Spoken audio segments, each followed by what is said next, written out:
자, 앞 시간에는요, 이제 일단은 뭐 여러분이 뭐 쓰거나 뭐 하거나 할 거 없습니다. 제가 이따가 오늘 준비해 놓은 요 프린트가 있는데요. 여기에 일단 이번 주에는 사실 뭐 교재로 진행을 하기보다는 제가 이제 준비한 이제 프린트아웃으로 이제 진행이 될 거니까 뭐 교재를 따로 챙겨 오시거나 뭐 이럴 거는 없을 겁니다. 알겠죠? 자, 그러면은 일단 OT를 좀 간략하게 진행을 할 건데 OT에 있는 내용은요. 대부분은 그냥 어찌 보면 이제 여러분께 전달사항, 뭐 준칙사항 뭐 이런 것들이라고 보시면 되겠습니다. 여기에서 이제 기존에 그 승철이가 이제 정규반에서 이제 수업을 이제 들었다가 이제 반 변동을 한 거죠, 맞죠? 네. 그리고 다른 분들 같은 경우는 이제 제가 알기로 대부분 이제 첨삭반에서 수업을 듣거나 아니면 새로 오셨거나 이런 걸로 알고 있어요. 맞아요? 맞나? 오케이. 자, 그래서 이제 제가 오늘 좀 한 번에 좀 정리를 해서 전달을 좀 하도록 하겠습니다. 자, 볼게요. 자, 각종 준칙 및 전달 사항이라고 써놨습니다. 하나씩 보겠습니다. 첫 번째입니다. 자, 너무나 당연한 건데요. 숙제는 필수입니다. 네, 이건 뭐 너무나 당연한 거죠. 여러분 여기 앉아 계신 분 중에 나는 공부 잘 못해도 상관없다 하시는 분 혹시 손 들어보세요. 있습니까? 없죠? 그렇죠? 여러분께서 이제 학원을 다니는 게 이제 뭐 여러분의 뭐 부모님의 어떤 등살에 밀려서 다니실 수도 있고요. 아니면 이제 여러분의 스스로의 의지로 다니시는 분들도 있겠지만 여기 앉아 계신 전원 다 공통적인 건 뭐냐면 성적 잘 받고 싶다예요. 여기서 성적 못 받고 싶다는 사람, 나 빵점 받아도 된다는 사람이 어디 있겠어요? 없잖아. 그렇죠? 자, 그러면 공부를 잘하려면요, 이건 영어든 뭐든 다 마찬가지인데요. 공부를 잘하는 방법은요 아주 쉽습니다. 뭔지 알아요? 성실해지면 돼요. 아주 간단합니다. 성실해지면 됩니다. 여기서 출발이에요. 여기서 출발이야. 그러면 그 성실의 기본에 해당하는 게 뭐냐? 숙제입니다. 숙제. 자, 숙제는요 이유 불문입니다. 이유 불문. 이유가 상관없습니다. 선생님 제가 지난 시간에 결석했었는데요. 어차피 숙제는요 매일매일 사진 찍어서 우리 단톡방 있죠? 거기다가 보내드립니다. 여러분이 결석을 했어도 숙제를 해보셔야 됩니다. 뭐 이런 경우는 어쩔 수 없겠죠. 예를 들어서 선생님이 숙제를 프린트로 줬어. 이런 경우라면 뭐 어쩔 수 없이 못하는 경우도 있겠죠. 근데 그런 부분 그런 경우 제외하고 반드시 숙제는 이루어져야 된다. 다만 제가 2번에다 써놨는데 정당한 사유로 숙제를 하지 못한 경우가 있을 수 있습니다. 정당한 사유. 선생님 여기서 말하는 정당한 사유가 무엇입니까? 우리 여기 계신 분들 전원 다 중등부죠. 여러분에게 해당하는 정당한 사유는 딱 한 개밖에 없습니다. 뭐냐? 아파서입니다. 아파서. 근데 그 아파서가 어느 정도냐? 입원할 정도. 입원할 정도입니다. 됐어요? 뭐 어디 뭐 감기 걸려서 못했다? 죄송한데 저는 그런 거 없습니다. 여러분 감기 걸린 정도는요 저는 숙제 못한다는 건 죄송한데 저는 납득이 안 갑니다. 네. 제가 이런 말 하면 좀 웃긴데 쌤이 작년 3월 말에 수술을 했거든요. 제가 3월 말에 수술해서 이제 4일 동안 입원해 있었어요. 그 입원해 있을 때도 저는 학생들 자료 작업을 했어요. 여기 구멍 뚫었거든. 여기 배 지금 나 여기 구멍 3군데 뚫려 있는 건 아니지. 뚫리는 거 이게 여기 지금 흔적이 있어요. 근데 너무 아파 뒤지겠는 거예요. 막 이랬었어. 그 상태에서 자료 작업했습니다. 저는요 뭐 아파서 못했다라는 웬만한 거는요 저는 죄송한데 정당한 사유라고 보기가 어렵습니다. 정말 입원할 정도로 내가 누워서 일어나기도 힘들 정도다 이런 거라면은 이해하겠습니다. 그거 외에는 숙제 못할 이유는 없습니다. 뭐 어디 할머니 댁 갔다 왔는데요, 뭐 어디 여행 갔다 왔는데요, 미리 했어야죠. 아니면 갖고 가서라도 하셨었던가. 그 정도 정신으로는 저는 안 된다고 생각해요. 알겠죠? 그래서 근데 만약에 어쨌든 그런 정당한 사유로 여러분이 좀 이제 숙제를 못할 것 같다, 몸이 너무 안 좋다, 그러면 담당 선생님께 미리 카톡이나 문자로 언지를 해주세요. 그러니까 숙제 검사하는 날 와갖고 그때 가서 제가 그날 아파서 못했습니다 라고 하는 건 의미가 없습니다. 그건 그냥 변명이에요. 알겠죠? 그때 당시에 숙제를 하려고 했는데 내가 진짜 너무 아파갖고 펜도 못 잡을 정도다, 그 정도였다면요 그때 바로 연락을 주시기 바랍니다. 자, 아까 말했다시피 결석을 했어도 숙제는 이루어져야 됩니다. 결석과 숙제는 무관합니다. 아시겠죠? 굉장히 중요합니다. 두 번째 갈게요. 자, 지각결석 관련된 겁니다. 자, 이것도 비슷한데요. 특별한 사유 없이 선생님이나 또는 데스크에 연락 없이 지각하거나 결석한다. 그럼 이거는 무단으로 처리가 될 수밖에 없습니다. 특히 지각 같은 경우 요거를 좀 주의해 주시기 바랍니다. 우리가 5시까지 등원이잖아요. 지각의 기준은 뭐냐면요, 여러분이 학원에 등원을 해서 저기 키오스크에 출석 찍죠. 그럼 출석 찍힌 시간입니다. 그게 기준이에요. 알겠죠? 예를 들어 내가 아래 4시 59분에 도착했어. 여기 어디냐? 1층에 4시 59분에 도착했는데 요 엘리베이터 기다리다가 보니까 학원에 들어왔을 때 5시 1분 됐어요. 네, 지각이에요. 알겠죠? 다시 한번 말합니다. 저 키오스크에 출석 찍은 시간, 찍혀있는 시간, 그게 기준입니다. 아시겠죠? 그걸 기준으로 1분 넘으면 지각이에요. 지각하지 마세요. 절대로. 이거는 버릇이에요. 버릇. 이 지각 같은 경우도 정당한 사유로 지각하게 되는 경우도 있어요. 가장 대표적인 게 뭐냐? 지금 방학 기간에는 상관이 없는데 우리가 개학하고 나면 학교의 어떤 행사라든가 이런 것 때문에 좀 늦을 수도 있잖아요. 그렇죠? 그러니까 그런 것 때문에 늦는 거라면 사전에 연락만 좀 해주십시오. 그러면은 상관없습니다. 알겠죠? 그러니까 막 시간 다 됐는데 안 와. 그래서 데스크에서 막 여러분들이 막 먼저 전화하고 있어. 이러면 안 된다는 거예요. 이러면 안 되고 그 담임 선생님께 미리 이제 연락을 주셔갖고 아 선생님 저 한 1분 정도 늦을 것 같습니다. 3분 정도 늦을 것 같습니다. 뭐 버스를 놓쳐서 5분 정도 늦을 것 같습니다. 뭐 이거 카톡 보내는 게 뭐 몇 초 안 걸리잖아요. 그렇죠? 그렇게 하면은 큰 문제 없다는 거야. 알겠죠? 이해됐죠? 자, 세 번째 갑니다. 자, 이것도 기본인데 자, 각종 교재 그리고 여러분이 가지고 있는 스프링노트 필참입니다. 필참. 이것도 당연히 기본이죠, 기본. 자, 교재 두고 왔으면요. 복사 안 해줍니다.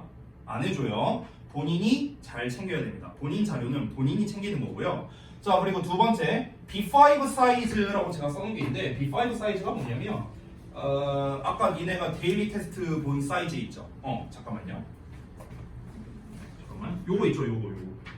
요렇게 사이즈가 두 개가 있잖아. 요게 이제 A4 사이즈, 요게 이제 B5 사이즈. 좀 더 작죠? B5가 좀 작은 거, 요거 말하는 겁니다. 자, 그래서 이 B5 사이즈 같은 경우는요, 제가 뭐 특별한 지시를 하거나 이러지 않는 이상은 그 여러분의 스프링노트에 반드시 붙여야 됩니다. 문제지든 정답지든 관련 없이 하나씩 다 따로 붙여주시면 되겠고요.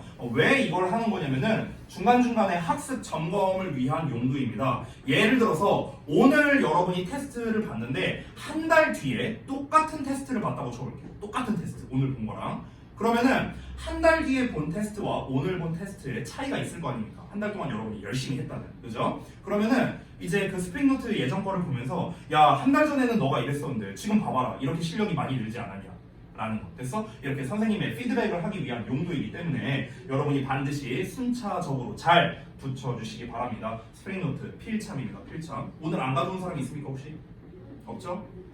자, 다음 넘어갈게요. 네 번째. 이게 제일 중요한 거라고 생각해요. 그러니까 지금까지 말한 게 이제 숙제 잘하자, 교재 잘 챙기자, 지각 결석하지 말자 이런 것들은 어찌 보면 준칙사항이면서도 동시에 학원을 다니면서 해야 되는 기본 사항들이잖아요. 기본 사항들, 그죠? 근데 이제 저는 이제 학생들이 학원을 다니는 거에 가장 근본적인 이유가 이거라고 생각을 해요. 어떤 거냐면요, 질문과 요청을 하는 거예요. 질문과 요청. 자, 봐봐. 지금 저는요, 인터넷 강의 강사가 아닙니다. 여러분의 눈앞에 지금 여기에 존재하잖아요. 그렇죠? 그러면 여러분께서 이제 학습을 하시다가 뭔가 좀 막히는 게 있어. 또는 여러분이 학습적으로 궁금하거나 그런 게 있어. 그러면은 바로 여러분이 저한테 질문을 하실 수 있고 저는 그에 대해서 응답을 해드릴 수가 있는 거죠. 그렇죠? 그러니까 이게 인터넷 강의와 현장 강의의 가장 큰 차이점이잖아. 그렇죠? 인터넷 강의는 그냥 무작정 듣기만 하는 거야. 근데 우리가 현장에서 들을 때는 이제 바로 그 자리에서 질문할 수도 있고 답변을 들을 수도 있고, 이게 가장 큰 차이점이죠.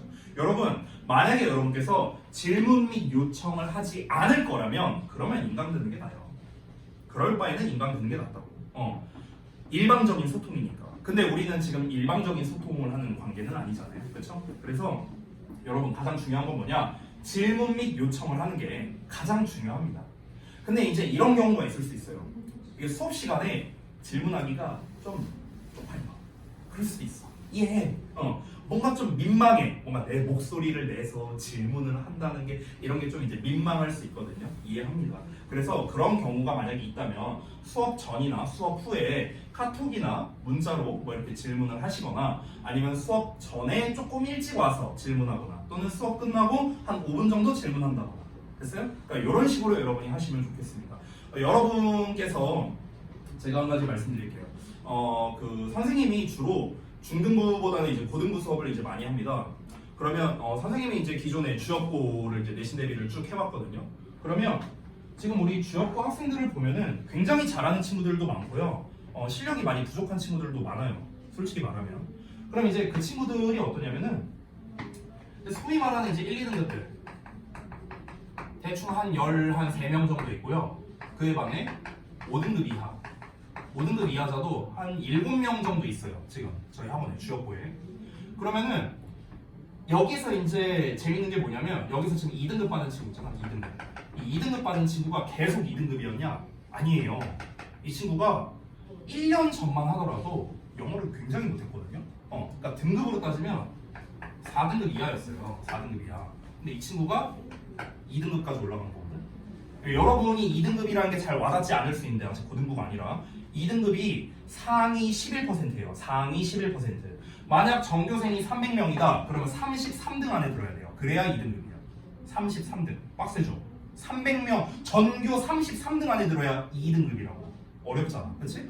근데 기존에는 전교 100등 했던 친구였어. 근데 얘가 33등까지 올라왔다고. 엄청 많이 올라왔죠. 그죠? 자, 이게 가능했던 이유가 하나 있습니다. 뭐냐면요. 이 친구는요.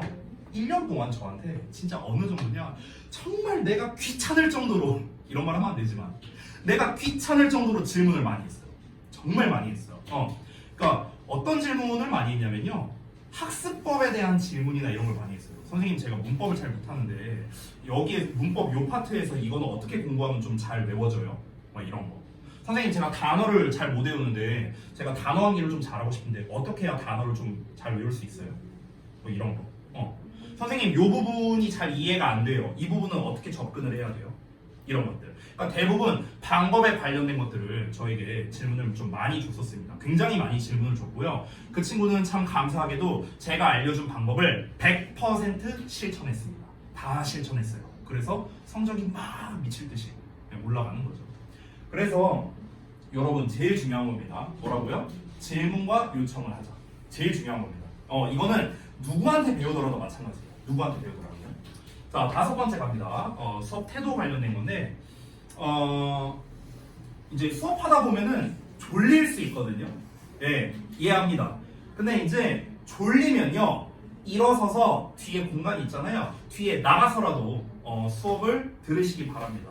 왜냐면 여러분 졸면 아깝잖아요. 이 시간은 다시 돌아오지 않는데. 그래서 분명한 건 뭐냐면 내가 조는 동안 딴 친구는 공부를 하고 있습니다. 그리고 여러분께 이런 얘기를 좀 과감하게 할게요. 나 졸고 있을 때 딴 놈 공부하라 그래 뭐 나 상관없어. 이런 마음을 여러분이 가질 수도 있고요. 더 극단적으로는 대학 꼭 가야 되나? 뭐 이렇게 생각을 하실 수도 있습니다. 제가 좀 얘기를 하자면요. 여러분 그 중등부 때랑 고등부 때는 좀 차이가 있어요. 어떤 차이가 있냐면요. 중등부 때 지금 여러분이 중학교 몇 학년이시죠? 2학년? 3학년? 2학년인가? 3학년인가? 말들이 없어 자식들아. 2학년이냐 3학년이냐 몇 학년이냐 아니네. 2학년이냐? 3학년이냐? 뭐 섞여있나? 아무튼간 자 봐봐. 중등부 때는요 다 됐고요. 일단 실력이 중요해요. 실력. 그러니까 실력이 중요하다는 게 뭔 말이냐면 실력은 좋은데 점수는 안 나오는 친구들이 많거든요. 뭐 그런 친구들이 많아요. 자기 실력만큼 점수를 못 받는 친구들이 되게 많아 실제로 보면은. 근데 내가 과감하게 말할게요. 중학교 때 여러분이 이제 시험을 보잖아요. 학교에서 점수 필요 없어요. 필요 없어. 실력만 좋으면 돼요. 근데 고등부는요 반대예요. 고등부 실력 필요 없어요. 점수만 잘 받으면 돼요. 정말로 진짜. 근데 우리가 상식적으로 생각해봐. 고등학생인데 실력이 없는데 어떻게 점수가 나오겠어요? 말이 안 되잖아. 그렇죠? 그래서 여러분 우리가 중등부 때는 일단 기본기를 잘 쌓아야 되거든요. 기본기를요. 그래서 여러분이 이제 실력을 탄탄하게 만드는 것 이게 굉장히 중요합니다. 한 친구 사례를 말해줄게요. 안국고 다니는 민지라는 여학생이 있어요. 제가 6년이 아니고 5년 정도 가르쳤어요. 초6부터 가르쳤고 지금 현재 고등학교 2학년 올라갑니다. 근데 그 여학생이 어땠냐면요. 정말 잘해요. 정말 잘하는 친구고 어느 정도 실력이냐면 중학교 2학년 때 고등학교 2학년 모의고사 풀어서 1등급 받았던 막 이런 친구예요. 되게 잘하는 친구예요. 근데 그 친구가 고2 거 시험을 보면 90점대가 나오거든? 근데 중학교 2학년 거 시험지를 보면 80점대가 나오는 거야. 희한하죠 되게. 그쵸? 그러니까 오마중 다녔었는데 그 중학교 시험에서는 맨날 막 88점, 85점 이렇게 받는 거야. 물론 그것도 잘한 점수긴 하지만 그 친구의 실력 대비 점수가 잘 나온 건 아니잖아요. 그죠? 근데 이 친구는 확실한 거는 실력은 굉장히 좋았다는 거야. 그래서 이제 안국고로 진학을 했는데 안국고가 시험이 어렵거든요. 시험이 어려워요. 근데 안국에서 작년 1년 동안 1등급 나왔어요. 계속. 그러니까 이게 시사하는 바가 뭐냐? 결국에는 이 친구는요. 이제 중학교 때 점수 자체는 잘 안 나왔지만 고등학교 때 그 중학교 때 닦아놓은 그 실력을 바탕으로 고등학교 때 지금 승승장구하고 있다라는 걸 알 수 있는 거죠. 그러니까 다시 한번 말합니다. 점수보다는 지금은 실력이 중요하거든요. 그럼 실력을 쌓으려면은 앞에서 말했던 여러 가지들 이거를 다 쌓으면서 당연히 여러분이 수업 시간에 집중해서 들으셔야겠고요. 그리고 다시 한번 말합니다. 저와 하는 이 인트로 수업 이번 일주일은요 다시는 돌아오지 않습니다. 그래서 여러분께서 저에게 좀 많은 걸 얻어가셨으면 좋겠어요. 선생님이 좀 한 가지 말을 해주자면 이제 저에 대한 소개를 좀 짧게 하자면 저는 자신이 있어요. 수업 부분에 대해서는 여기 일산 후곡에 있는 그 누구보다도 왜냐면은 이제 그 학생들이 지금 이제 저에게 학습법에 대한 질문을 굉장히 많이 합니다. 고2나 고3 학생들, 고등학생들이 이제 저한테 심지어 영어뿐만 아니라 나한테 별의 별 질문을 다 해요. 선생님, 저 국어 4등급인데 국어 어떻게 공부해요? 선생님, 저 수학 5등급인데 수학은 어떻게 공부해요? 선생님, 물리 인강 좀 추천해 주세요. 막 별의 별 질문을 다 해요, 저한테. 입시에 대한 질문도 많이 하고. 그래서 저 같은 경우는 이제 제가 딴 건 몰라도 이 수업 관련된 거, 학습법 관련된 거 이런 거는 제가 좀 자신이 있어요. 그러니까 이 몇 번 안 되는 수업이지만 이때 최대한 다 얻어가세요. 여러분이 이해하기 쉽게 최대한 제가 잘 설명해 줄 테니까. 알겠죠? 졸지 마시고. 아깝잖아요. 자, 6번째입니다. 자, 제일 중요한 거라고 볼 수 있겠네요. 자신감을 가지십시오. 혹시라도 이런 생각을 가지고 있는 분이 있을 수 있습니다. 난 해도 안 되나? 이런 생각을 가진 분이 있을 수 있는데요. 이런 생각 할 필요가 없어요. 할 필요가 없어요. 여기 제가 아까도 잠깐 말했던 건데 중등부 때 50점도 안 나왔는데 결국에는 좋은 대학을 가게 됐다라는 사례를 제가 말하자면요. 밤새도록 얘기할 수 있어요. 너무 많아요. 이런 친구들. 그리고 저부터 그렇습니다. 저부터. 중학교 때 영어를 진짜 못했거든요. 막 20몇 점, 30몇 점 이렇게 받았어요. 심지어 성적표도 있어, 내 핸드폰에. 근데 지금 영어 강사하고 있잖아요. 그죠? 그러니까 할 수 있습니다. 이거는 걱정 안 하셔도 돼요. 이건 걱정하지 마시고 자신감을 가지십시오. 자, 그 다음에 7번째입니다. 그 밖의 사항에 대해서 말씀드릴게요. 자, 첫 번째, 저도 그렇지만 다른 선생님들도 마찬가지일 텐데요. 우리 학원에 계신 선생님들은 기본적으로요, 못하는 학생을 싫어하지 않습니다. 이건 뭐 당연한 거죠. 왜냐면 아니 내가 부족한 점이 있고 뭔가 배워야 할 점이 있으니까 학원을 다니잖아. 아니 내가 다 잘하면 뭐하러 학원 다닙니까? 그죠? 자, 못하는 학생은 상관없어요. 근데 안 하는 학생, 이거는 좀 문제가 있죠. 자, 안 하는 학생은 혼냅니다. 알겠죠? 못하는 학생 갖다 뭐라 하잖아요. 전혀.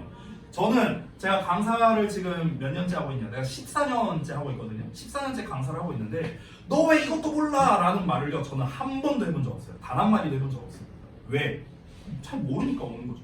그죠? 하지만 아까 앞서서 말했던 여러 가지 성실성에 관련된 거 있죠. 숙제가 됐든 뭐 교재 지참이 됐든 지각결석이 됐든 이런 부분들, 이런 부분에 대해서는요 여러분께서 신경을 쓸 수 있는 거죠. 그죠? 그래서 당장 본인이 부족한 것 같더라도 열심히 하시면 됩니다.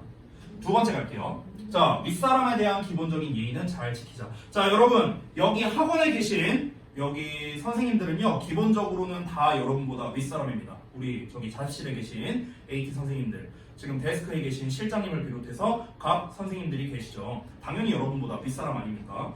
윗사람에 대한 예의는 사실 기본이라고 생각합니다. 이건 학원을 떠나서요. 제가 한 가지 사례를 하나 말해줄게요.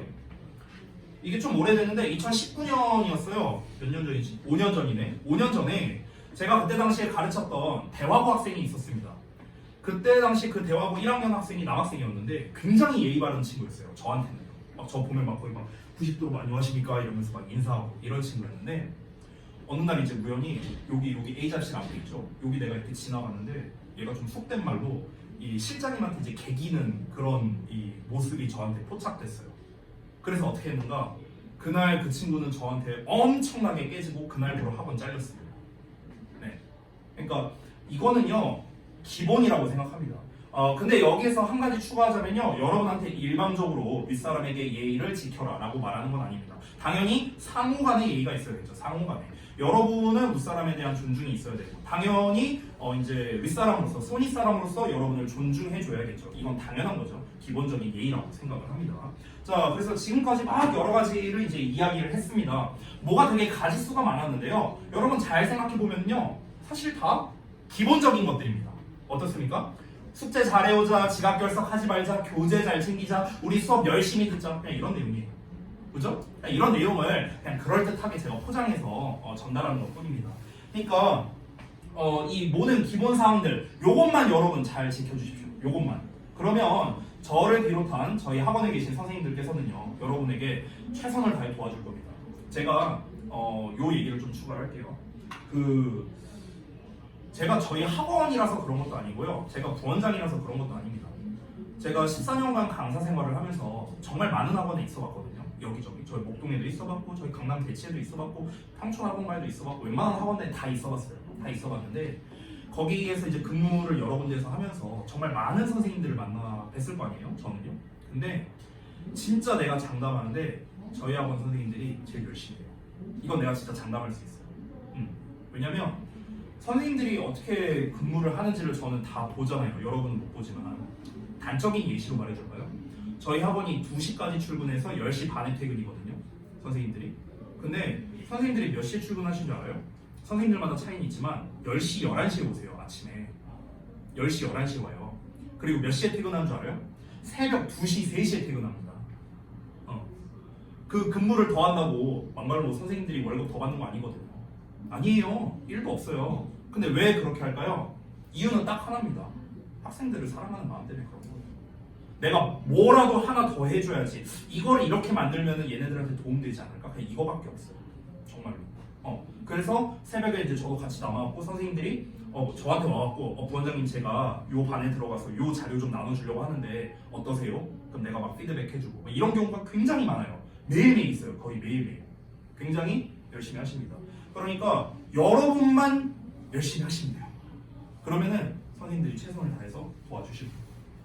자, 여기까지 OT였는데요. 혹시 질문사항 있으십니까? 지금까지 얘기한 것 중에? 없으십니까? 없으십니까? 네, 알겠습니다. 자, 그러면 이제 본격적으로 수업을 좀 해보려고 하는데 수업에 대한 거는요. 오늘은 좀 이제 부담 없이 좀 들으시면은 좋을 것 같아요. 자, 영어의 기본 이해 해갖고 제가 준비를 이렇게 했습니다.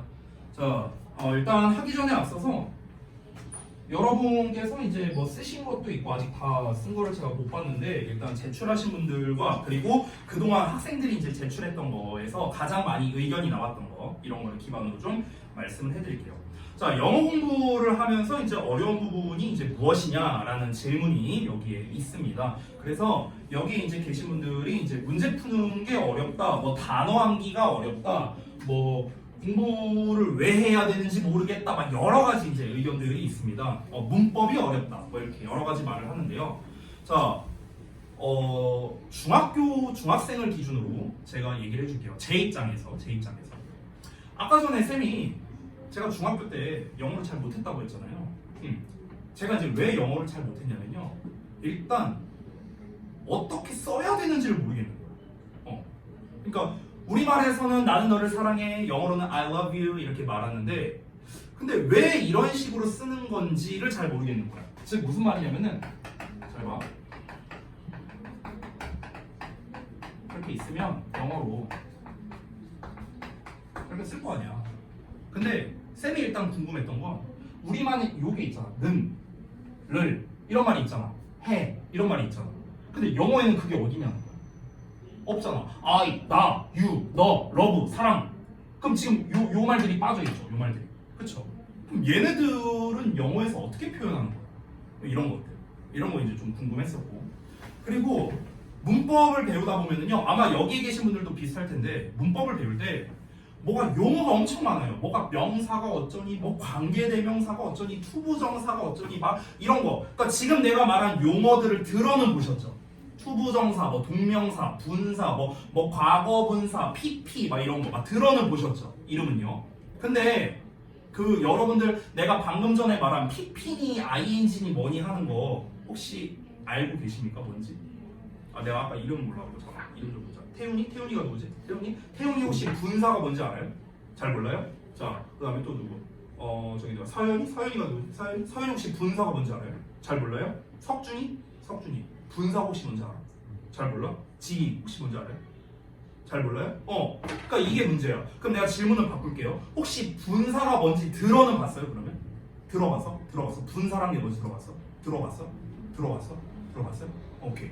그럼 봐봐. 이게 문제인 거야. 분사가 뭔지는 들어봤어. 근데 뭐냐라고 하면은 몰라. 이게 무슨 의미가 있어요? 그렇잖아. 그러니까 결국엔 또 용어가 뭔지 모르는 거야. 용어가 어렵다. 뭐가 외울 게 많다. 뭐가 이렇게 예외가 많아. 뭐가 예외적으로 이렇게 저렇게 하는 게 막 엄청나게 많습니다. 자, 여러분 영어가 어려운 근본적인 이유는 뭐냐면요. 아주 쉽게 말하면 딴 나라 말이라 그래요. 딴 나라 말이라 그래요. 근데 제가 한 가지 추가로 말해주고 싶은 게 있어요. 혹시 일본어 배운 사람 있냐? 없어요? 일본어 배운 사람 없냐? 선생님이 재밌는 게 예전에 제가 22살 때인가 그때였던 것 같은데요. 이제 선생님 이제 친한 친구가 있어요. 친한 친구가 한 친구가 이제 일본으로 이제 그 유학을 갔었고요. 한 친구가 이제 미국으로 그 어학연수를 이제 갔었어요. 6개월 정도 이렇게 갔었어. 근데 재밌는 게 우리가 어려서부터 배우는 거는 영어는 사실 되게 어려서부터 배우잖아. 그치? 초등학교 4학년 때부터 더 나아가서 뭐 영어 유치원이니 뭐니 되게 어려서부터 배우잖아. 일본어를 우리가 막 유치원 때 배우거나 그러진 않잖아요. 그렇잖아. 일본어를 학교에서 빨리 배워봤자 중학교 2학년 아니에요? 중학교 1, 2학년? 이때 배우지 않나? 그죠? 그럼 봐봐. 일본어는 한참 뒤에 배우는데 영어는 우리가 되게 어려서부터 접하는 언어거든. 근데 재밌는 게 뭐냐면 일단 이 친구 둘의 학업 수준은 비슷비슷합니다. 둘 다 똥멍청이었어. 아무튼 둘 다 잘 못했어. 근데 이 친구가 유학을 갔는데 한 달이 지났어. 딱 한 달. 한 달 지났을 때 이제 쌤한테 전화가 왔어. 국제 전화가 왔는데 내가 이제 한번 물어봤죠. 궁금해서. 야, 너 거기 한 달 됐는데 어떻게 좀 살만하냐? 하니까 아니 뭐 아직까지 좀 뭐 언어가 좀 어렵긴 한데 살만하다. 그럼 너 어떻게 기본적인 회화는 되냐라고 물어봤는데 기본적인 회화가 된대요. 아주 기본적인 회화가 된대. 한 달밖에 안 됐는데. 얘가 천재라고? 전혀 아니야. 겁나 못해요. 잘 못하는 친구였어. 근데 이 친구가 어학연수를 6개월을 갔잖아. 6개월을 갔다 왔어. 갔다 온 다음에 내가 이 친구한테 야, 너 영어 얼마나 늘었는지 나랑 영어로 프리토킹 좀 한번 해보자. 말 한마디 못해요. 그 우리 한국 사람들 약간 그 국민 그 주고받기 그거 있죠. 뭐 How are you? I'm fine, thank you, and you. 그냥 딱 요 수준이야, 요 수준. 회화가 안 됩니다. 왜 그럴까? 영어는 우리가 그렇게 어려서부터 배우는데 왜 우리가 말 한마디 못할까요? 근데 일본어는 반면에 한지 한 달밖에 안 됐는데 회화가 가능했어요. 이유가 뭘까? 뭘 것 같아요? 아이씨 이름 못 알았네. 누구냐? 태훈이? 태훈이. 왜 그럴 것 같아요? 뭐라고? 이해를 못해서. 이해를 못해서라는 게 무슨 말이지? 듣기만 하고 질문을 좀 잘못 이해한 것 같은데 죄송해요. 잠깐만요. 그러니까 제가 질문한 건 뭐냐면요. 일본어는 사실상 배운 기간이 이 친구 입장에서 한 달밖에 안 되잖아. 근데 영어 같은 경우는 우리가 되게 어려서부터 배웠잖아. 근데 왜 영어로는 말을 못하고 일본어로는 말을 할 수 있을까? 이게 이제 질문이에요. 왜 그럴까? 승철아 왜 그런 것 같아? 영어가 일본어보다 어려워서. 영어가 일본어보다 어려워서. 그럴 수도 있겠죠. 자, 그 다음에 석준이는 왜 그런 것 같아? 잘 모르겠어요? 그 다음에 저기 서현이는 혹시 왜 그런 것 같아요? 잘 모르겠어? 지희는? 잘 모르겠어요? 이유는 아주 간단합니다. 이유는요. 일단 이제 초급자 기준으로 얘기할게요. 초급자 기준으로 일어는요 단어만 알아도 회화가 가능해요. 일본어는 단어만 알아도 가능해요. 근데 영어는요 단어만 안다고 해서 회화를 할 수가 없어요. 단어만 안다고 해서. 자, 예를 들어서 여기 공기 중에 있는 공기, air 여러분 알고요. 그렇죠? 그 다음에 desk 알고요. chair 알고요. eye 알잖아. face 알잖아. 말하다 say, tell 알잖아. 다 아는 단어잖아. 그렇죠? 근데 여러분은 왜 이걸로 말을 못합니까? 단어 다 알잖아요. 그렇죠?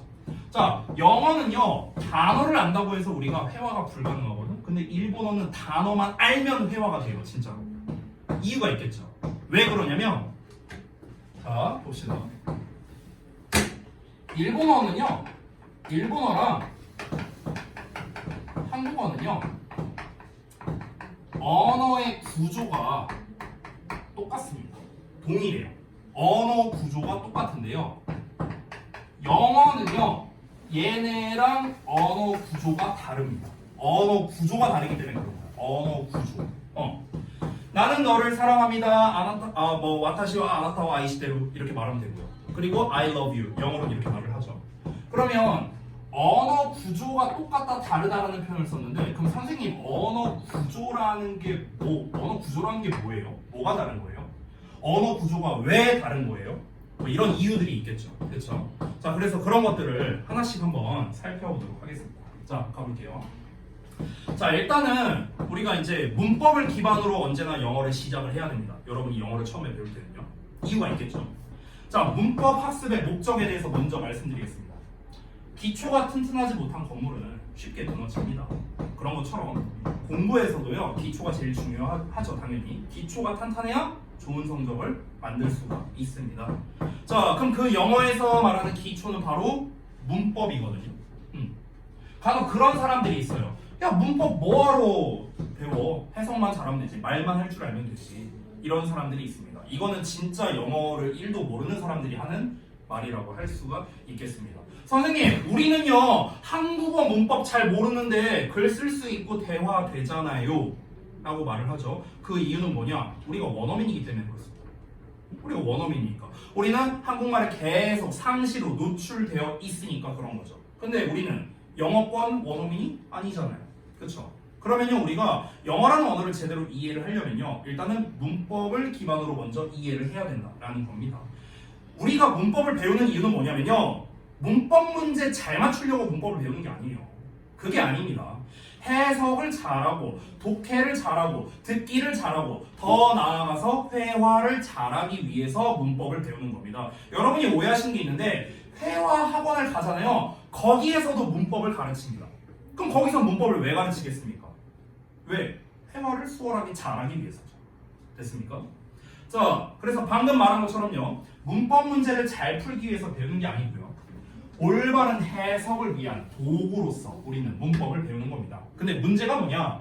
한국어랑 영어는요 너무 다른 언어예요. 아예 달라요. 아예. 그러다 보니까 우리가 제대로 배워야 되고요, 원어민 입장에서 봐야 됩니다. 원어민 입장에서. 자, 그래서 요거를 설명을 좀 해드리겠습니다. 아까 전에 언어의 구조가 다르다, 일본어와 한국어는 언어의 구조가 같다, 이런 얘기를 이제 했습니다. 그리고 영어와는 구조가 다르다, 이런 얘기를 했죠. 자, 왜 그러냐면 기본적으로 여러분, 이제 영어는 이제 서구권 언어잖아요. 서구권. 근데 이제 한국어는 동양권 언어이죠. 그렇죠? 기본적으로 이제 아예 지구 반대편에 있잖아요. 게다가 그리고 언어라는 것 자체는요, 뭘 상징하는 거냐면 어떤 문화의 결정체라고 볼 수가 있습니다. 언어는 문화의 결정체예요. 됐어요? 해당 나라의 문화를 가장 단적으로 보여주는 결정체가 바로 언어입니다. 언어. 됐어요? 우리가 왜 그렇지 않냐? 친구를 사귈 때도요, 이 친구가 어떤 말투로 말하느냐에 따라서 이 친구가 이런 사람이구나 저런 사람이구나 라는 걸 파악할 수 있잖아. 그렇죠? 말투만 보더라도 알 수 있잖아. 얘가 좋은 놈인지 나쁜 놈인지. 똑같은 거예요. 언어, 말이라는 거는요, 그 사람의 성격을 반영하겠죠. 그럼 당연히 언어라는 거는 그 나라의 성격을 대변하는 가장 대표적인 결정체다라고 볼 수가 있겠습니다. 이 문화의 가장 큰 틀을 먼저 좀 설명을 해드릴 건데 하나씩 가볼게요. 자, 서구식 언어와 동양식 언어의 차이점부터 가겠습니다. 여러 차이점이 굉장히 많이 있는데요, 가장 대표적인 거 하나 보여줄게요. 자, 여러분 질문합니다. 자, 동양권이에요. 동양권. 우리나라나 이제 일본이나 이런 쪽입니다. 자, 우리 동양권은요, 시간과 장소가 있어요. 이 중에서 뭘 더 중요시 여기는 문화일 것 같아요? 찍어봐. 50%.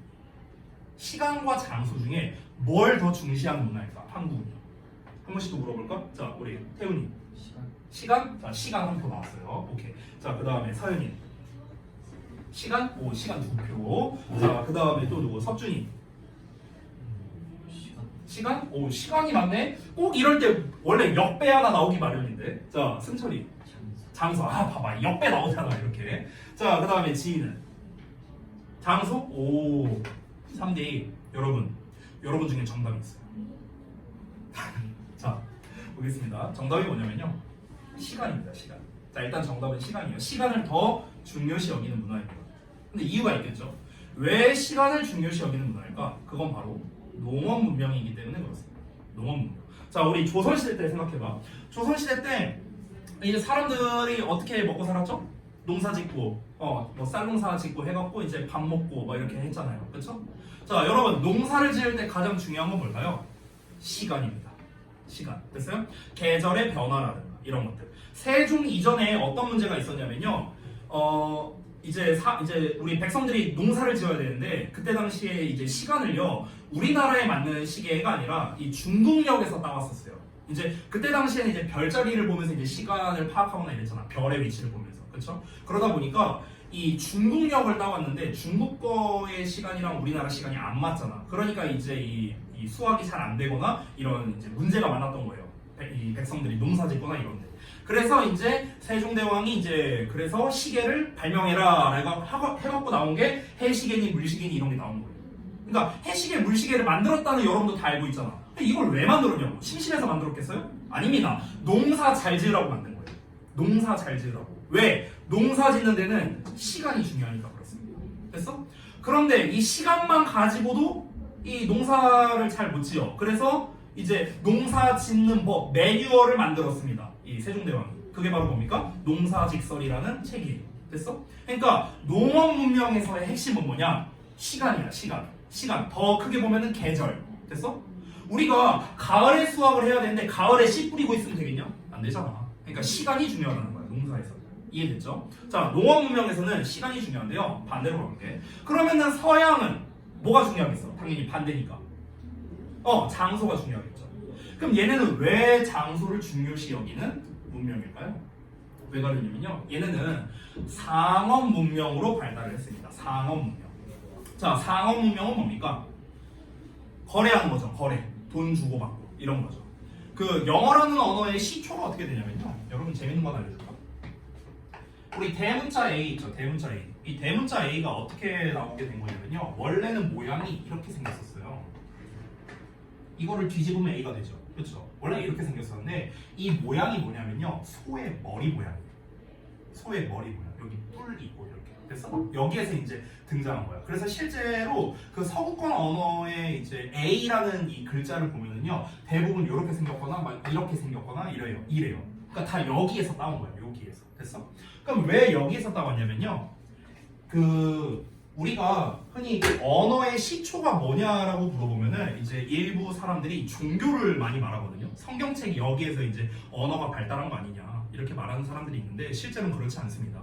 실제로 그 서구권 언어, 특히 이 영어라는 언어는요 거래로 발달한 거예요. 거래.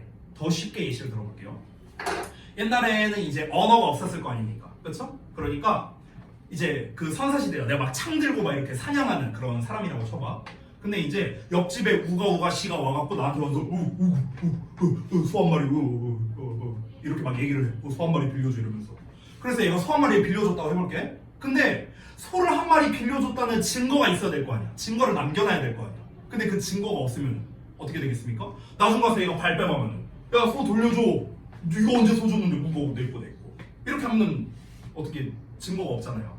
그럼 증거를 남기기 위해서 뭘 해야 됩니까? 뭔가를 새겼어야 돼요. 그게 바로 벽화예요. 벽화. 벽에다가 이제 막 뭐 이렇게 표시를 해놓은 거예요. 이렇게 소 머리 그림 그려놓고 뭐 이 옆집에 우가 씨가 내 소 빌려갔습니다. 이런 거 표시해놓은 거예요.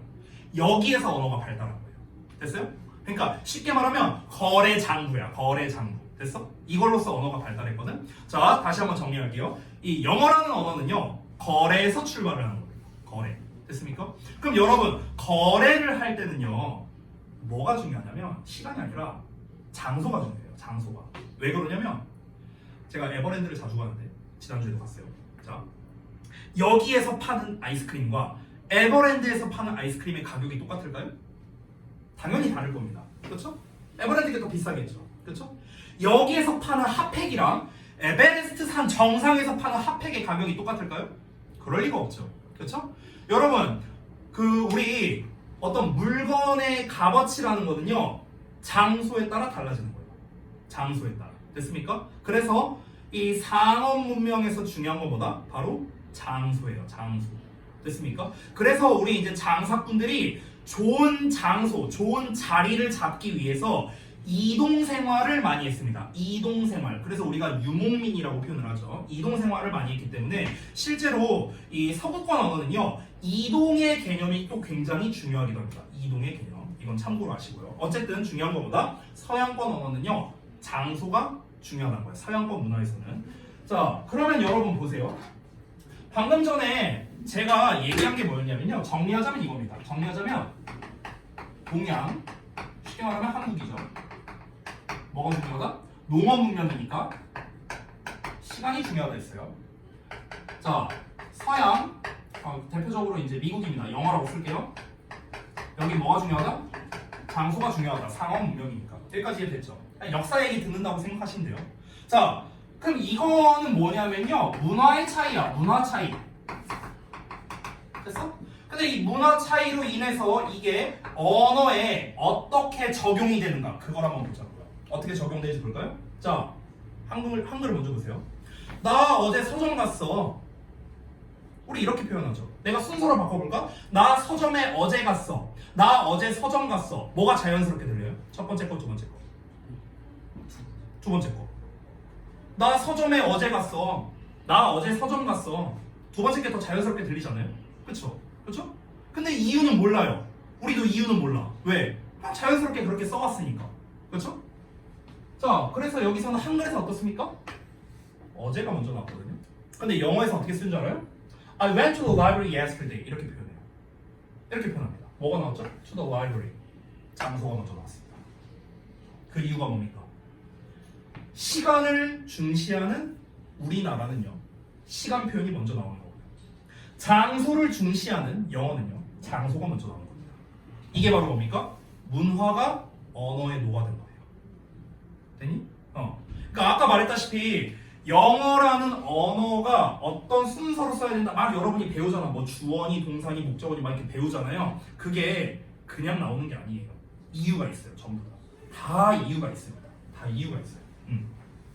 자, 그렇기 때문에 한글과 영어의 이 이제 서구식 언어와 동양식 언어의 차이점을요, 문화를 기반으로 제가 짧게 설명을 드렸습니다. 이해가 되셨습니까? 자, 우리가 서양과 동양의, 즉 영어권과 우리나라 한국말의 차이점을 문화로 접근을 해봤을 때 시간과 장소 이것만 따져보더라도 벌써 이렇게 큰 차이가 있잖아요. 그렇죠? 그런데 나머지들은 어떻겠습니까? 당연히 다 다릅니다. 아예 다 달라요. 다. 우리말 같은 경우는요, 관계성이 중요한 언어고요. 그리고 어떤 이제 그 미국 같은 경우는요, 관계성보다는요, 사실 전달이 좀 더 중요한 언어거든요. 그래서 우리말 같은 경우는요, 제가 이따 말할 거지만 미리 말하면, 예를 들면 이렇게 말합니다. 나 내일 너랑 놀 거야. 우리는 이렇게 말을 하는데 영어에서는 I will play with you tomorrow 이렇게 표현을 합니다. 나는 내일 시간 나오고 너와 놀 거다. 너라는 대상이 먼저 나왔어요. 왜? 우리말은 관계를 중요시 여기거든요. 관계, 상대방과의 관계. 됐어? 근데 영어는요, 일단 핵심적인 내용을 전달하는 게 중요한 언어라고요. 그러니까 I will play, 나는 놀 거야를 먼저 말하는 거야. 가장 핵심적인 내용. 됐어? 그러니까 이런 것만 보더라도 영어와 한국어는요, 아예 문화가 다르고 그 문화가 다르기 때문에 언어에 이렇게 내용이 녹아들게 되는 거예요. 아시겠습니까? 자, 그래서 우리가 진정으로 이제 어법, 문법을 이해를 하려면요, 문화 간의 차이를 알아야만 우리가 제대로 알 수가 있는 거예요. 여기서 추가로 보자면 영어가 또 어려운 게, 마지막으로 이것만 말하고 쉬는 시간 좀 드릴게요. 우리말에 없는 게 있어서 그래요. 영어에는 우리말에 없는 게 있어. 예를 들면 대표적으로 우리가 관사라고 부르는 게 있어요. 관사가 혹시 뭔지 알아요? 잘 몰라? 더 이런 걸 관사라 부르거든요. 더 알죠? 한계다 뭐 이런 거 알잖아. 그렇죠? 더. 우리말에는 이런 게 없어요. 나는 토마토를 샀다라고 표현하지 나는 토마토들을 샀다 우리가 이렇게 표현 안 하잖아. 그쵸? 우리말에서는요. 근데 영어에서 어떻게 합니까? 토마토가 토마토인지 아니면 토마토즈인지 이렇게 어를 붙이거나 s 붙이거나 이런 짓들을 하잖아요. 영어에서는요. 왜 그럴까요? 이것도 역시나 상호 문명이어서 그래요. 상호 문명이어서. 왜? 거래를 해야 될 거 아니야. 거래는 사고 파는 거잖아. 그럼 사고 팔 때는 뭐가 중요하냐? 개수가 중요하죠. 한 개 팔면 안 되잖아. 그러니까 내가 두 개를 팔아야 될 거를 막 한 개 팔고 이러면 안 되잖아요. 그렇죠? 5개를 사야 될 거를 3개만 사고 이러면 안 되잖아요. 개수가 굉장히 중요합니다. 그래서 영어는요. 개수에 굉장히 민감한 언어예요.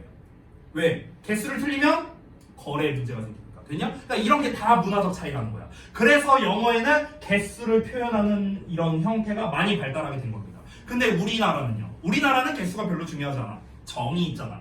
한국은요. 아유 뭐 이거 쌀 한 가마니 더 가져가 이러면서 뭐 이러잖아 우리나라는. 그러니까 개수에 민감한 언어가 아닌 거예요.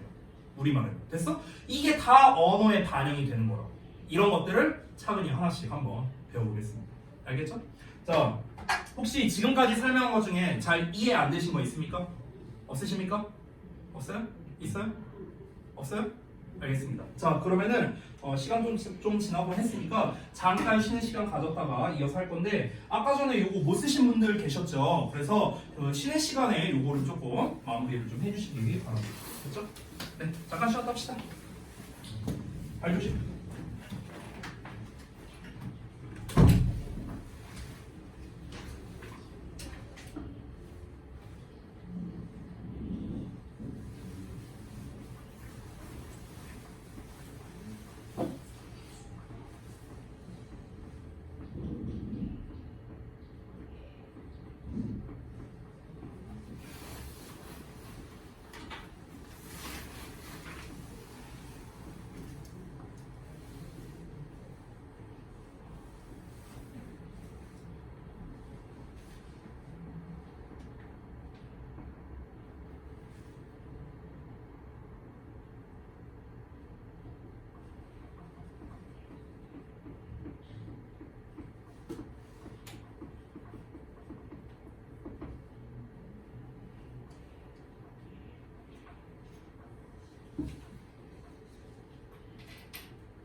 잘들 쓰셨어요?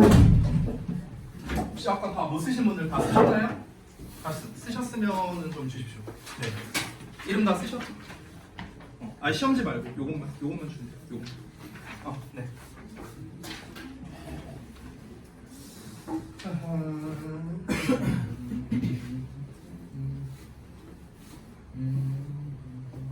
오케이. 잘 봤습니다. 자, 그러면은 제가 좀 준비한 요 짤막한 프린트가 있습니다. 다음 시간에도 이어서 줄 건데요. 요거를 좀 먼저 드리겠습니다. 뒤로 좀 하나씩 주실래요? 여기.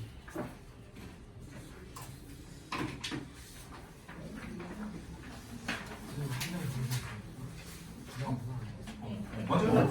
묶여 있어요.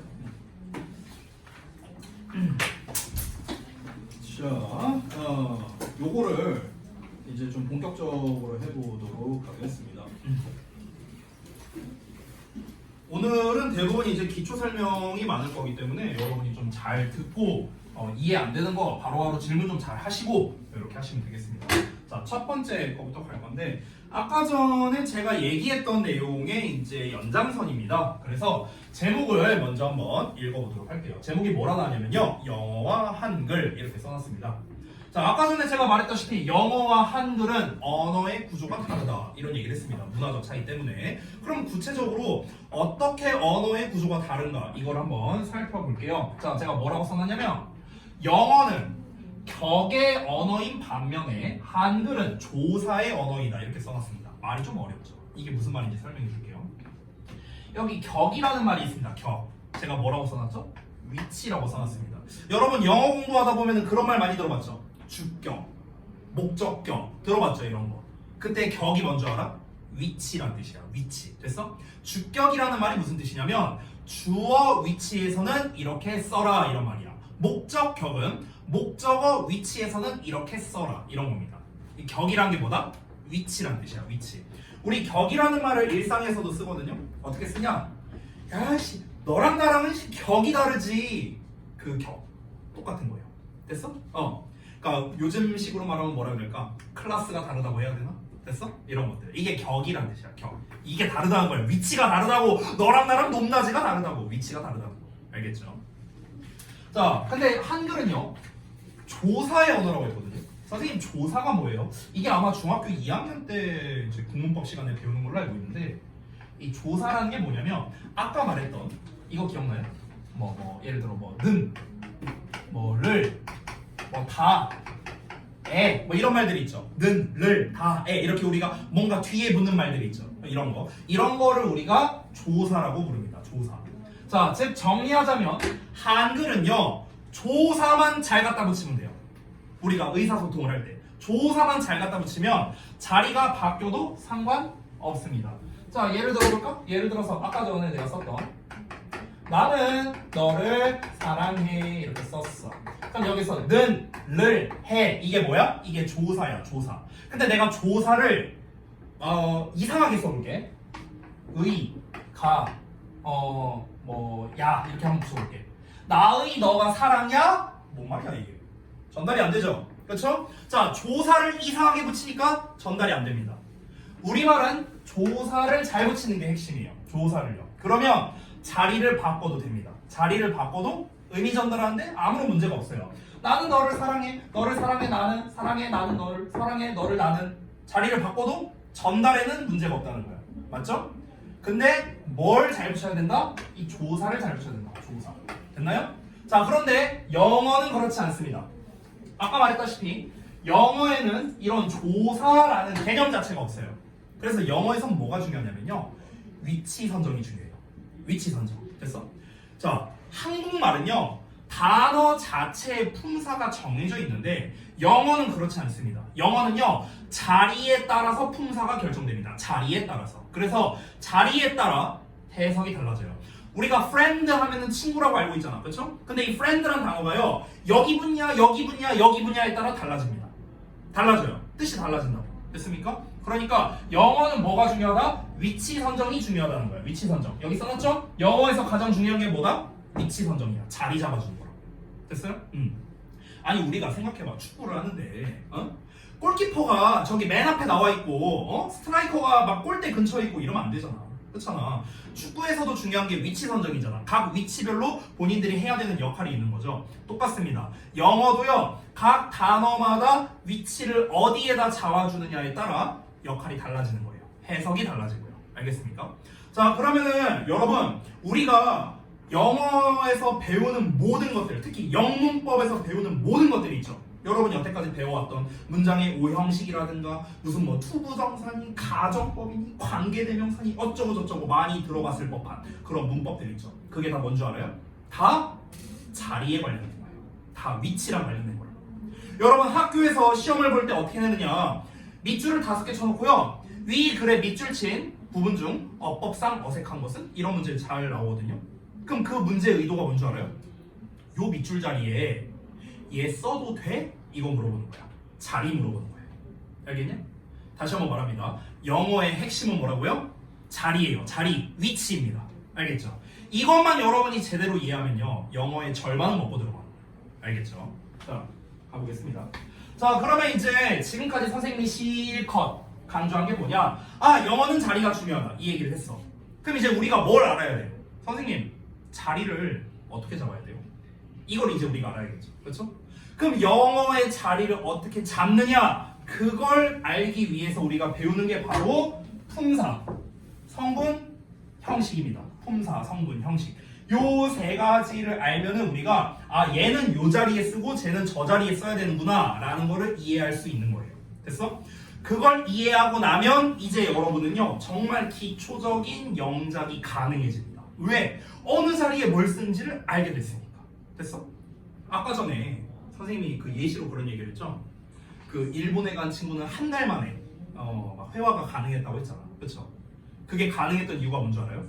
일본어도요, 조사의 언어예요. 일본어도 조사의 언어고 한국말도 조사의 언어예요. 그렇기 때문에 조사만 잘 갖다 붙이면 자리가 바뀌어도 상관없어. 그러니까 단어만 알면 된다는 거야. 이해돼? 근데 아까 말했다시피 영어는 그렇지 않아. 어느 자리에 뭘 써야 돼? 이걸 알아야 돼요. 이걸 모르면 전달이 안 돼요. 우리가 나는 너를 사랑해, I love you 라고 알고 있어. 얘를 자리를 바꿨어. I you love 이렇게 바꿨어. 이거 뭡니까? 이거는 나는 너를 사랑해가 아니에요. I you를 좋아한다는 거죠. 이건 틀린 거야. 틀린 거. 잘못된 거야. Love, I you 좋아한다고요. 이거는. 됐어요? 내가 너를 사랑해가 아니라고요. 됐습니까? 하나 더 보여줄까? 잘 봐봐. 좀 다르게. 자, I have a book. 해석해보세요. 이거 해석 못하진 않겠죠? 해석해보세요. 지 한번 해석해봐. 이거 I have a book. 나는 책을 가지고 있다. 여기는 해석 다 잘하거든요? 그럼 쌤이 자리를 바꿔볼게. A book I have. 자, 자리만 바꿨죠? 해석해보세요. 해석해봐. 승철이 이거 한번 해석해볼래? A book I have. 책은 날 가지고 있다. 책이 날 가지고 있다고? 말이 좀 이상하죠? 네. 봐봐. 위에 거는 해석이 되잖아. 근데 왜 아래 거는 해석이 안 돼요? 그죠? 여기서 모르는 단어 있나요? 없잖아. 근데 해석이 안 되죠. 그러니까 우리가 영어로 말을 못하는 거야. 됐어? 봐봐. 자리만 바뀌었는데도 우리가 해석을 못하잖아요. 그렇죠? 아래 있는 거는 해석을 어떻게 하냐? 내가 갖고 있는 책 이렇게 해석해요. 내가 가지고 있는 책. 됐습니까? 그럼 어떻습니까? 똑같은 I라는 단어, have라는 단어, a book이라는 단어를 가지고 영어로 글을 썼는데 위에 거는 우리가 해석을 할 수 있는데 아래 거는 해석을 못했죠. 그리고 의미가 완전 달라졌죠. 나는 책을 가지고 있다. 내가 가지고 있는 책 이렇게 해석이 된다. 그렇죠? 자리에 따라서 해석이 달라졌다는 거. 다시 한번 예시를 보여줬습니다. 자, 우리는 위치 선정하는 방법을 배워야 된다라고 다시 한번 강조하면서 넘어가 보겠습니다. 자, 우리가 그래서 다시 한번 말하지만 위치를 잘 잡으려면 품사, 성분, 형식이라는 개념을 배워야 되는데요. 오늘은 시간 관계상 이거를 다 배울 수가 없습니다. 그래서 제가 여기에서 이제 핵심적인 거 딱 4개만 준비를 했습니다. 이 프린트에서는요. 일단 다음 시간에 요 품사, 성분, 형식을 다 마무리를 할 거예요. 그 프린트를 제가 추가로 다음 시간에 드릴 건데요. 오늘은 이 품사가 총 8개가 있는데요. 8개 중에 제가 4개만 준비를 했습니다. 4개. 그럼 나머지 4개와 성분, 형식을 다음 시간에 이어서 설명드리도록 하겠습니다. 자, 가볼게요. 품사라는 놈부터 한번 알아봅시다. 품사. 선생님 품사가 뭐예요? 이렇게 할 수 있는데 우리가 영어를 배울 때 이렇게 사자로 끝나는 애들이 있어. 사자, 명사, 동사, 대명사, 형용사 이렇게 사자로 끝나는 애들이 있죠. 걔네들이 다 품사라는 녀석들입니다. 품사. 그럼 품사가 뭐냐? 이것부터 설명을 드려볼게요. 이게 뭐냐면요. 잘 보세요. 단어의 기본적으로 단어의 기능, 형태, 의미 이런 거에 따라서 비슷한 애들끼리 구분 지어 놓은 거예요. 이걸 품사라고 합니다. 자, 이렇게 말하면 좀 잘 와닿지 않을 수 있으니까 더 쉽게 말할게요. 쉽게 말하면요. 단어의 동아리라고 생각하면 돼요. 동아리. 자, 예를 들어 봐봐. 우리가 동아리 하면은요. 예를 들어서 축구부도 있고요. 농구부도 있고요. 뭐 밴드부도 있고요. 뭐 엄청 많죠. 동아리 엄청 많잖아. 그쵸? 근데 이 동아리라는 이게 동아리잖아. 동아리. 이게 다 동아리잖아. 그치? 근데 이 동아리는요 전부 다 끝말이 어떻게 돼요? 무슨 부, 무슨 부, 무슨 부, 부자로 끝나죠. 그쵸? 자, 똑같습니다. 품사라는 놈은요 사자로 끝나요. 사자. 아까 말했던 명사, 뭐 대명사, 동사, 뭐 부사 이렇게 사자로 끝나요. 사자로. 그럼 여러분 생각을 해봐. 축구부 동아리에 있는 친구들은요 어떤 친구들일까요? 축구부에 있는 친구들은 축구를 잘하거나 축구를 좋아하거나 축구를 배우고 싶거나 이런 애들이 가는 거 아니에요? 그렇잖아. 마찬가지로 밴드부도 악기를 좋아하거나 악기를 배워보고 싶거나 뭐 이런 애들이 가는 거 아닙니까? 맞죠? 각 부서에 있는 녀석들은요 그 부에 맞는 특성을 가지고 있다고요. 그죠? 똑같습니다. 각 부서에 각 동아리에 있는 친구들은요 이 동아리만이 가지고 있는 성격이 있을 거 아니야. 그 성격을 가지고 있다는 거예요. 이해되십니까? 이거를 제가 단어의 동아리다 이렇게 표현을 한 겁니다. 이해되세요? 뭔 말인지? 오케이. 자, 그러면은 봐봐. 학교에는 정말 많은 동아리가 있지만요 영단어에는 동아리가 딱 8개가 있습니다. 이거를 일명 우리가 팔품사 이렇게 부르는 겁니다. 됐습니까? 자, 다시 한번 정리합니다. 품사란 건 무엇이다? 어떤 단어가 가지고 있는 성격이구나 라고 생각을 하시면 됩니다. 자, 그래서 그 8개의 이제 성격 중에서 부서 중에서 동아리 딱 4개만 알아볼 겁니다. 첫 번째가 명사 동아리입니다. 명사. 명부터 볼게요. 이 명이 뭐냐면요 이름 명자야. 말 그대로 이름을 나타내는 말입니다. 사람이든 사람이 아니든 그냥 이 세상에 존재하는 모든 이름 또는 어떤 추상적 개념 이런 걸 우리가 명사라고 부르는데요. 예시를 들어볼게요. 자, 펜이라고 해보자. 펜이라는 게 뭡니까? 지우개로 안 지워지고 여러 빨간색, 뭐 파란색, 빨간, 뭐 이거 뭐 검은색 이런 여러 가지 색깔이 존재하는 글을 쓰기 위한 도구죠. 이 도구의 이름이 펜이잖아. 됐어? 그럼 이 펜이란 게 뭐야? 명사가 되는 거야. 됐냐? 경기도라고 해볼게요. 경기도라는 건 우리 대한민국 북쪽에 위치한 지역이고 우리가 지금 살고 있는 일산을 포함한 지역이죠. 여기에 이름 경기도. 그럼 경기도도 명사. 됐어? 행복. 우리가 이렇게 살아가다 보면은요 뭔가 만족감이나 기쁨을 느끼는 어떤 그런 상태가 있습니다. 그 상태의 이름이 뭡니까? 행복. 그럼 행복도 뭐야? 명사. 됐어? 여러분 부모님께서 여러분에게 지어준 각자의 이름 전부 다 뭡니까? 명사. 됐습니까? 우리가 숨쉬게 해주기 위해서 지금 요 교실에도 존재하는 공기 명사. 됐어요? 뭐든지 존재하는 눈에 보이든 보이지 않든 어쨌든 이 세상에 존재하는 모든 것들 전부 다 뭐예요? 명사입니다. 명사. 아까 전에 제가 말했는데요. 영어는요 상어 문명을 기반으로 발달한 언어라고 했죠? 그러니까 개수에 굉장히 민감하다고 아까 제가 얘기했습니다. 기억나죠? 개수에 민감해요. 정확하게 셈을 해야 물건을 사고 파는데 지장이 없기 때문에 그런 거죠. 그래서요 명사는요 이름은요 셀 수 있는 거와 셀 수 없는 거로 우리가 구분을 지었습니다. 우리말엔 이런 개념이 없거든요. 우리말에는 셀 수 있는 명사, 셀 수 없는 명사 이런 게 없어요. 근데 영어에는 그런 게 있어요. 들어본 적 있을 겁니다. 이걸 한자로는 뭐 가산명사, 불가산명사 이렇게 표현하는데 뭐 그딴 용어 필요 없고요. 셀 수 있냐 없냐로 나누어서 이거를 명확하게 구분을 해야 됩니다. 됐어? 자, 여기서 추가로 하나 더 말할 게 있는데요. 우리가 명사를 배울 때 반드시 빠지지 않는 녀석이 있습니다. 그게 바로 아까 잠깐 말했던 관사라는 개념인데요. 잠깐 보시면 여러 가지 이 명사에 대해서 배울 게 많은데 너무 많은 걸 전달하면 여러분이 어려우니까 가장 중요한 한 개만 말할게요. 여러분 제가 지난주 언제였더라? 지난주 목요일이었는데 지난주 목요일날 우리 그 주역고 2학년 반에서 제가 이 설명을 했거든요. 거기가 상위권만 있는 반이었어요. 1, 2등급만 있는 반이었거든. 근데 내가 요 설명을 했는데 애들이 진짜 깜놀했어요. 깜놀. 헉, 저런 게 있었어? 나 몰랐어. 이런 반응이었거든요. 그럼 나한테 알려줄게. 잘 봐. 뭐냐면은 자, 셀 수 있는 명사는요. 셀 수 있는 거. 셀 수 있는 명사는요. 제일 중요한 거. 단독으로 쓰일 수가 없어요. 단독으로 쓰일 수가 없어. I have pen, pen. 자, 펜 셀 수 있죠. 펜 한 개, 펜 두 개 셀 수 있죠. I have a pen. 틀렸어요. 이렇게 안 써요. 이건 틀린 말이에요. 문법적으로 틀렸어요. 단독으로 쓰일 수 없다는 거예요. 반드시 앞이나 뒤에 뭔가가 붙어야 돼요. 뭔가 붙어야 돼. 이때 보통 앞에 붙는 말 중에 대표적인 게 더 이런 거 있잖아. 그치? 이런 걸 우리가 뭐라고 부르는가? 관사라고 부릅니다. 관사. 이 관사라는 말이 무슨 말이냐면요. 이 관이라는 게 한자로 갓 관자거든요. 갓 관자. 이 갓이 뭐냐? 우리 조선시대 때 쓰던 그 갓. 뭔지 알죠? 양반들 쓰던 이렇게 생긴 갓 알죠? 그거야 그거. 그럼 이게 뭔 말이냐? 이것도 약간 역사에 관련된 건데 가볍게 들으세요. 우리가 지금 배우는 이런 그 문법 용어들 있죠. 명사니, 관계, 대명사니 막 이런 용어들 있잖아요. 이 용어가 어디에서 온 거냐면요. 일본에서 온 거예요.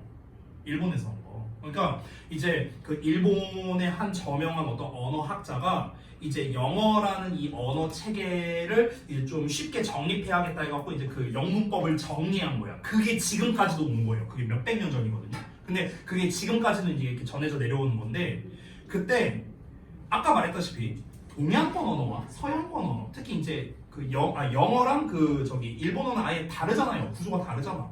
근데 얘네 언어는 보니까 뭐가 자꾸 앞에 붙어. 펜이라고 안 쓰고 펜, 더 펜 막 이런 게 붙어. 언어학자가 보니까. 근데 이게 뭔지 근데 잘 모르겠어. 근데 일단 얘네가 뭔가 자꾸 붙어.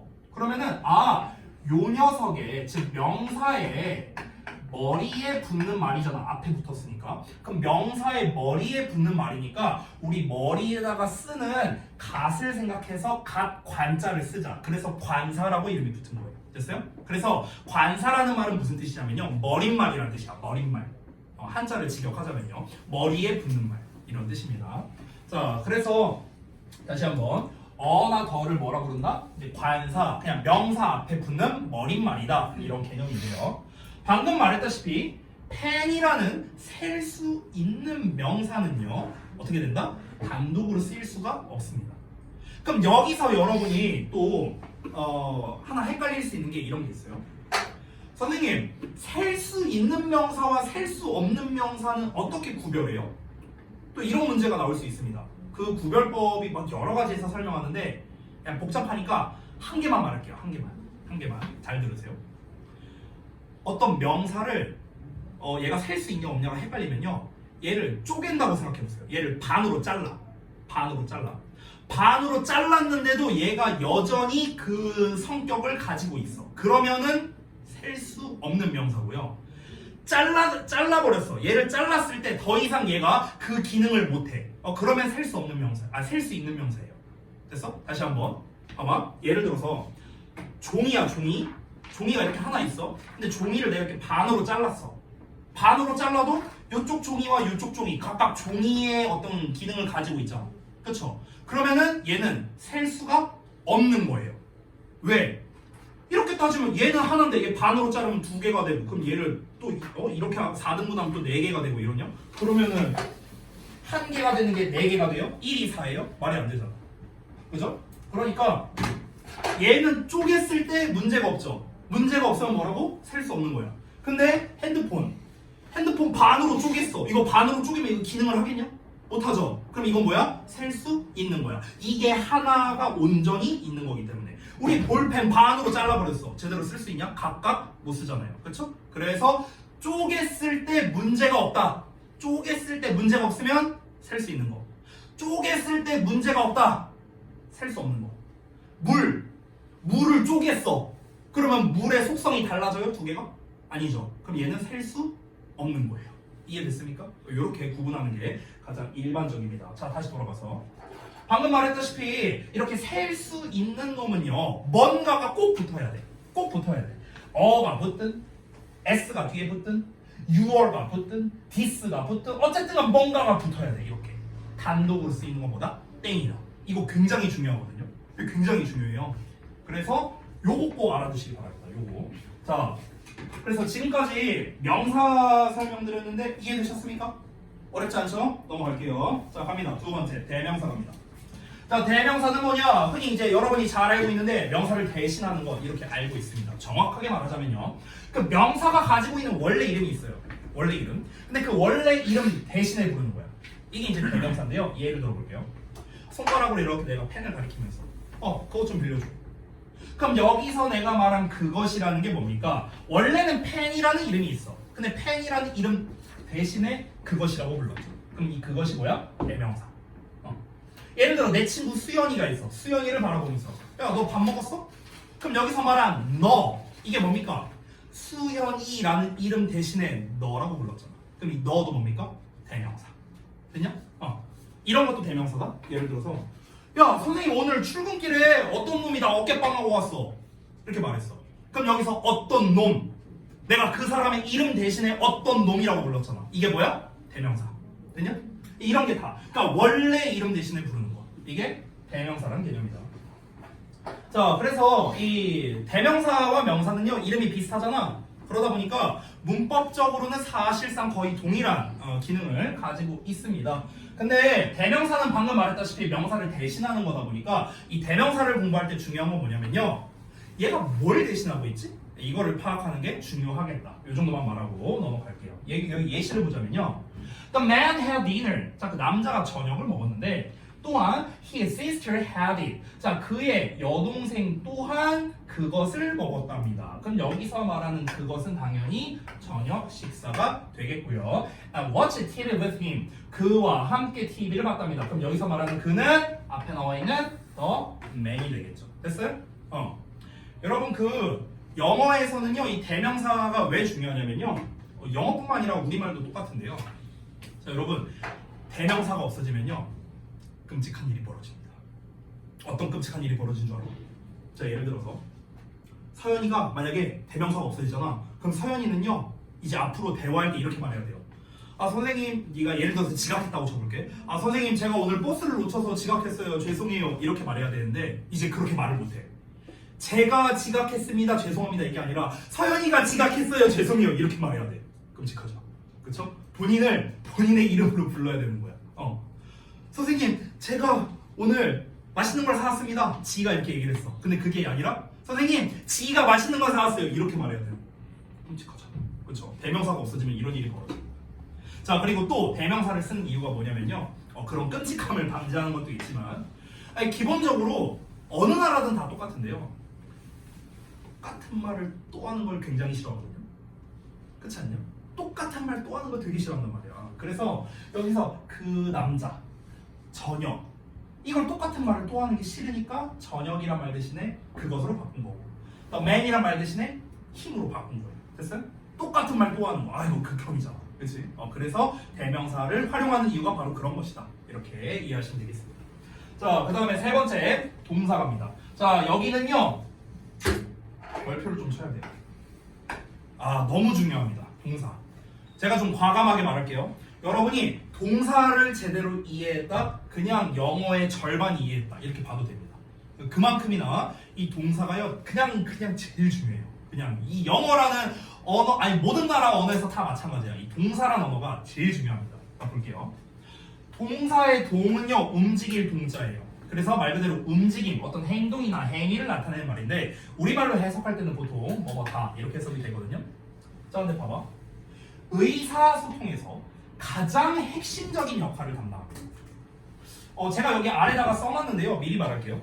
여러분, 한국말은 끝까지 들어봐야 한다, 이런 말 들어보셨죠? 그 말이 왜 나오는 줄 알아요? 끝에 제일 중요한 말이 나오기 때문에 그렇습니다. 우리말은요. 그죠? 그러니까 끝까지 들어봐야 안다는 거잖아. 근데 한국말은요 맨 끝에 뭐가 나옵니까? 동사가 나와요. 됐어?